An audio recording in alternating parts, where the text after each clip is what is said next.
Hello दोस्तों, कैसे हैं आप सब। मेरा नाम है कृष्ण मोहन शर्मा और आप सब लोगों का बहुत बहुत स्वागत है हमारे यूट्यूब चैनल पे।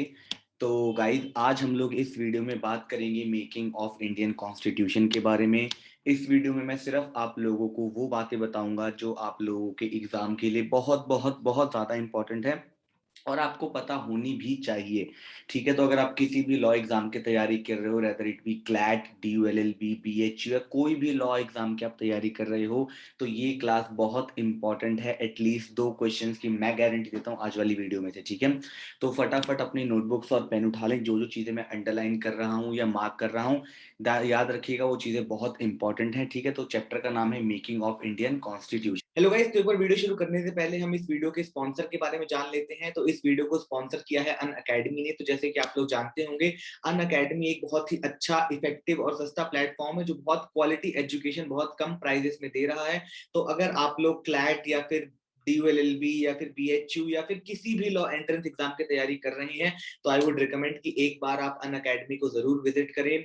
वहां पे फ्री की बहुत सारी क्लासेस हैं, पेड प्लस कोर्सेज भी हैं, प्लस कोर्सेज भी उनके बहुत कम प्राइजेस में अवेलेबल हैं जो आप लोगों के लिए बहुत ज्यादा इफेक्टिव साबित हो सकते हैं। तो आई वुड रिकमेंड कि अगर आप लोग किसी भी लॉ एंट्रेंस की तैयारी कर रहे हो, rather than it be DULLB और फिर BHU या फिर MHCET, क्लैट, ब्लैट, बहुत सारे लॉ एंट्रेंस होते हैं, तो अगर आप किसी की भी तैयारी कर रहे हैं तो एक बार अन अकेडमी पे जाके जरूर देखें। बहुत अच्छे टीचर्स हैं, बहुत रिलायबल प्राइजेस हैं। ये हमारे पास कुछ फीचर्स हैं कि भाई, एक तो आप लाइव क्लासेस के बीच में अपने डाउट्स क्लियर कर सकते हो, क्विजेस होते हैं, कहीं से भी क्लास ले सकते हो। सबसे बेटर बेनिफिट ये होता है कि आप, क्योंकि ये ऑनलाइन क्लास है, तो आप कहीं से भी ले सकते हैं। अपॉर्चुनिटी, बहुत सारे एजुकेटर्स हैं, तरह तरह के वीकली इवेंट्स होते हैं, एग्जाम्स होते हैं, टॉपर्स आके अपनी स्ट्रेटेजीज शेयर करते हैं। बड़े बड़े जो NLU से आए हुए जो बच्चों पढ़ के NLU में जिनका एडमिशन हुआ, वो आके आपको अपनी स्ट्रेटेजीज बताएंगे। मॉक टेस्ट होंगे जिसमें आप पूरे ऑल इंडिया लेवल पे अपने आप को कंप्लीट करके आप अपनी एग्जैक्ट पता कर सकते हैं आप लोगों का क्या वो है। उसके अलावा ये हमारा एक 1 ईयर का कॉम्प्रिहेंसिव बैच है जो क्लैट 2022 के लिए है, जो 20 अक्टूबर से शुरू हो रहा है। एंड ये इंग्लिश हिंदी दोनों में होगा। पूरा 1 साल का कॉम्प्रिहेंसिव बैच है। अगेन प्लस कोर्स होगा, बहुत ही फायदेमंद। आप रेज हैंड करके अपने डाउट्स पूछ सकते हैं, लाइव वॉइस सॉल्यूशन बोल के आप अपने डाउट्स पूछ सकते हैं। 50 से ज्यादा मॉक टेस्ट और वीकली सेक्शनल टेस्ट होंगे। करंट अफेयर्स और जीके का भी आपको एक वो मिलेगा। ये हमारे टॉप एजुकेटर्स हैं जो बहुत ज्यादा एक्सपीरियंस है, जो बहुत अच्छे फेटर्निटी में माने जाते हैं। अलावा ये एक और बैच है जो 2 साल का कॉम्प्रिहेंसिव बैच है जो क्लैट 2023 के बच्चों के लिए है। तो अगर आप लोग क्लैट 2022 नहीं, अगर आप लोग अभी 11th क्लास में हो, क्लैट 2023 को आप लोग टारगेट कर रहे हैं, तो आप लोग इस बैच के लिए जा सकते हैं। अगेन 22 अक्टूबर से ये बैच शुरू हो रहा है। 2 साल का कॉम्प्रिहेंसिव बैच होगा, बहुत ही ज्यादा बेनिफिशियल बैच होगा। सब कुछ बहुत अच्छे से बताया जाएगा, बहुत विस्तार से आप लोगों को एक एक चीज समझाई जाएगी, एक एक लीगल, एक एक चैप्टर, एक एक टॉपिक पे बहुत ज्यादा फोकस दिया जाएगा। ये कुछ प्राइजेस हैं जो अभी डिस्काउंटेड रेट पे चल रहे हैं। अगर आप 12 महीने 24 मंथ्स का लेते हो तो आपको 33,600 का पड़ेगा। 18 मंथ्स के ये प्राइजेस हैं, 12 मंथ्स का ये है, 9 मंथ्स के ये है। 9 मंथ्स वाला अभी नया नया आया है, तो इसलिए इसके प्राइजेस थोड़े कंपैरेटिवली लो रखे गए हैं। 6 महीने, 3 महीना और 1 महीना। ठीक है, अगर आप लोग परचेज कर रहे हो तो भाई आप मेरा कोड OAKMS लगा सकते हो। आप मेरा कोड यूज कर सकते हो OAKMS, इट्स OYEOAKMS। आप मेरा कोड OAKMS यूज कर सकते हो तो आपको 10% का एडिशनल डिस्काउंट भी मिल जाएगा। तो इसके अलावा और कुछ और भी फीचर्स हैं हमारे इसमें कि भाई लाइव क्विजेस होती हैं जो टीचर से आप नेशनल लेवल पे अपने आप को कंप्लीट कर सकते हो। आप नेशनल लेवल पे अपनी पोजीशन क्या है, कैसी तैयारी चल रही है, सब कुछ आप बहुत इजीली आप लोग जज कर सकते हैं। ये कुछ वीकली टेस्ट होते हैं जिसको अन अकेडमी लॉ एप्टीट्यूड टेस्ट बोलते हैं, फिर वीकली टेस्ट बोलते हैं, जिसमें आप लोग वीकली अपनी परफॉर्मेंस को जज कर सकते हो। बाकी आप लोग अन अकेडमी का क्लैट का चैनल भी फॉलो कर सकते हैं। आई वुड रिकमेंड कि जरूर जाए, जरूर जरूर जरूर एक बार जाके देखो यार। प्लस कोर्स नहीं ले रहे, एक बार स्पेशल क्लासेस जाके देखो। मैं खुद वहाँ पे पढ़ाता हूँ, मैं खुद बहुत सारी क्लासेस वहाँ पे कंडक्ट करता हूँ, स्पेशल क्लासेस भी, प्लस क्लासेस भी। तो आप जाके मेरी क्लासेस भी अटेंड कर सकते हैं, तो आपको ओवरऑल बहुत बेनिफिट होगा, आई एम श्योर। तो ताकि प्लीज एक बार जरूर देखें। अगर आप प्लस कोर्स खरीद रहे हो तो मेरा कोड OAKMS जरूर यूज करें, उससे आपको 10% का बेनिफिट मिलेगा। ठीक है, तो चलिए वीडियो स्टार्ट करते हैं। ठीक है, स्टार्ट करते हैं। सबसे पहले it was in 1934, it was in 1934 की कॉन्स्टिट्यूएंट असेंबली का आइडिया पुट फॉरवर्ड किया था इंडिया के लिए। किसने? MN रॉय ने। एन नंबर ऑफ टाइम्स ये क्वेश्चन आया है कि सबसे पहले कॉन्स्टिट्यूएंट असेंबली का आइडिया किसने पुट फॉरवर्ड किया था, तो जवाब है MN रॉय। सवाल आएगा कि सबसे पहले कॉन्स्टिट्यूएंट असेंबली का आइडिया किसने पुट फॉरवर्ड किया था? तो जवाब आना चाहिए एम रॉय। ठीक है। उसके बाद हमारे पंडित जवाहरलाल नेहरू ने उसकी इंडियन नेशनल कांग्रेस की तरफ से ब्रिटिश कैबिनेट में कॉन्स्टिट्यूंट असेंबली बनाने की इजाजत चाहिए, वो सब इंपॉर्टेंट नहीं है। अगली बात, वो demand was finally accepted in the principle by the British government and is well known as the August offer of 1940।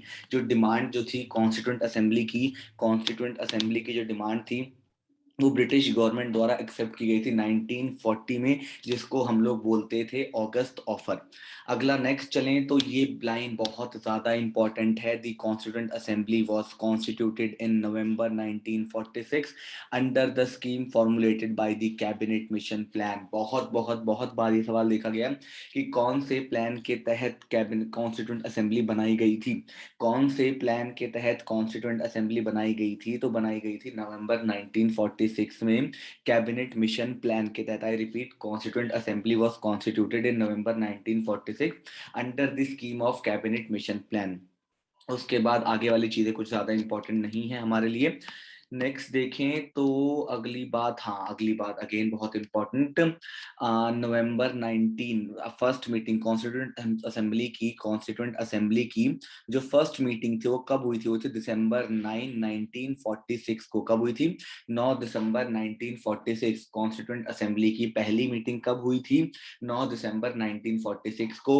Muslim league ने पूरी तरह से कॉन्स्टिट्यूंट असेंबली को बॉयकॉट कर दिया था, क्योंकि वो अपने लिए एक नया सेपरेट स्टेट पाकिस्तान चाहते थे। लेकिन 211 मेंबर्स के साथ ये मीटिंग शुरू की गई। डॉक्टर सच्चिदानंद सिन्हा, बहुत इंपॉर्टेंट नाम, doctor Sachchidanand Sinha, the oldest member was elected as the temporary president of the assembly. Doctor Sachchidanand Sinha जो ओल्डेस्ट मेंबर थे, उनको टेम्पररी प्रेसिडेंट बनाया गया असेंबली का, फॉलोइंग दी फ्रेंच प्रैक्टिस के तहत बनाया गया।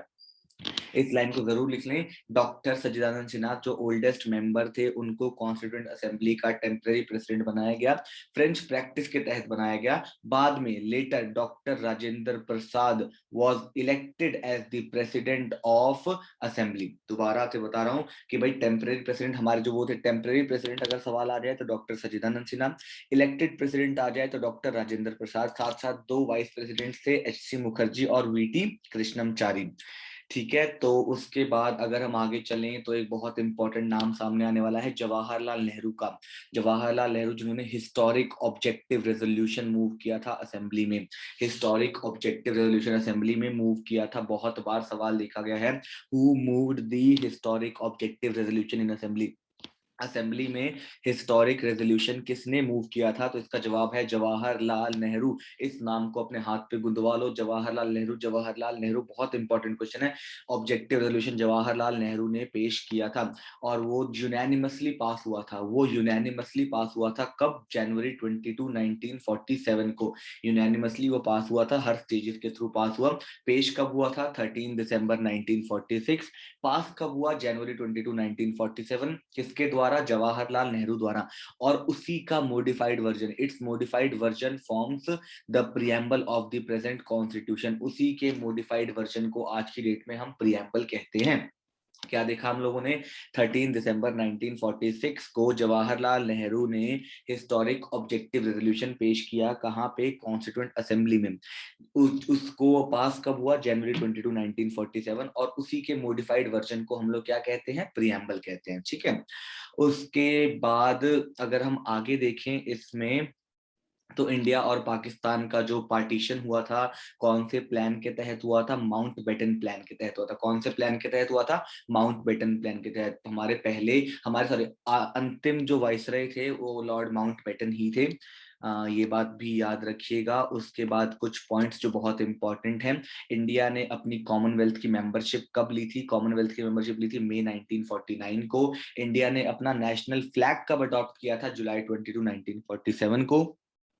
इंडिया ने अपना नेशनल एंथम कब अडॉप्ट किया था? जनवरी 24 1950 को। नेशनल एंथम इंडिया का किसने लिखा था? जब रविंद्रनाथ टैगोर जी ने लिखा था। इंडिया ने सेम डे को अपना नेशनल सॉन्ग भी अडॉप्ट किया था। नेशनल सॉन्ग कौन सा है? वंदे मातरम। किसने लिखा है? बंकिम चंद्र चटर्जी ने लिखा है। और उसी दिन हमारे डॉक्टर राजेंद्र प्रसाद जी को राष्ट्रपति बनाया गया था देश का।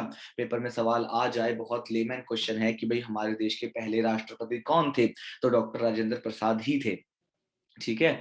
उसके अलावा कॉन्स्टिट्यूएंट असेंबली ने टोटल 11 सेशंस किए, याद रखिएगा 11 सेशंस किए। कितना टाइम लगा? 2 साल 11 महीने 18 दिन। कॉन्स्टिट्यूशन बनने में कितना टाइम लगा? 2 साल 11 महीने 18 दिन। 60 देशों का कॉन्स्टिट्यूशन हम लोगों ने 114 दिन तक कंसिडर किया और 64 लाख रुपए के खर्चे के बाद हमारा कॉन्स्टिट्यूशन बनके तैयार हुआ। याद रखिएगा, सिर्फ वही बातें बता रहा हूँ जो आप लोगों के लिए इंपॉर्टेंट है। बाकी पॉलिटी बहुत इन डेप्थ सब्जेक्ट है, पर आप लोगों के लिए इंपॉर्टेंट सिर्फ यही बातें हैं, ठीक है। उसके अलावा जनवरी 24 1950 को कॉन्स्टिट्यूएंट असेंबली का फाइनल सेशन हुआ था। अब इसी के साथ पहला सेशन कब हुआ था? पहला हुआ था 11 नवंबर 1946 को, लास्ट हुआ जनवरी 24 1950 को। टोटल बीच में कितने सेशंस हुए? 11 सेशंस हुए, ठीक है। इसके अलावा मेजर कमिटीज में सिर्फ एक कमेटी मेजर थी, जो कि थी ड्राफ्टिंग कमेटी। किसके, कौन उसके हेड थे? Doctor B R Ambedkar. Drafting committee के चेयरमैन कौन थे? Doctor B R Ambedkar. बहुत इंपॉर्टेंट बात, ड्राफ्टिंग कमेटी के चेयरमैन कौन थे? Doctor B R Ambedkar. इसके अलावा इसमें से और कोई बात?